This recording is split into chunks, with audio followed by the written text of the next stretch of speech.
However, this distinction between umbrella and excess liability policies is fading and may even be misleading. Umbrella insurers do not generally drop down and provide coverage over known underinsured, uninsured liability exposures.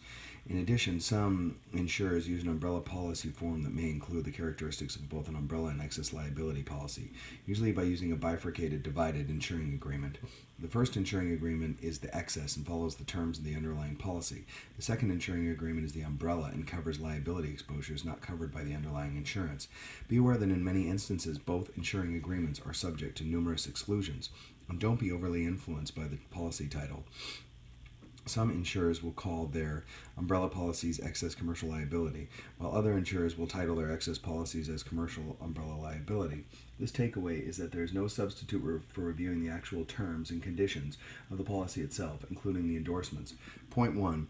All commercial policies do not follow form. It is simply not true that all umbrella policies follow form and thus provide the exact same coverage as the underlying insurance. While many may insist this is the case, such conclusions are based on a fundamental misunderstanding of commercial umbrella insurance.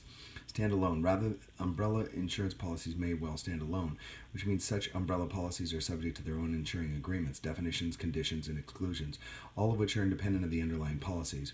Excess. Even if an excess liability policy is purchased and does expressly state it will follow the terms, conditions, exclusions, limitations, and definitions of an underlying insurance, invariably, that promise is qualified and usually excludes important disclaimer wording. For example, one excess liability policy insurer, after promising to follow form the terms, conditions, definitions, and inclusions of the underlying policy, further states, except to the extent that the terms, conditions, and definitions, exclusions of this policy differ. In the event of any conflict, the terms, conditions, definitions, and exclusions of this policy shall control. In other words, we follow form unless we don't follow form, necessitating a complete reading of the excess liability policy to identify where it does not follow form.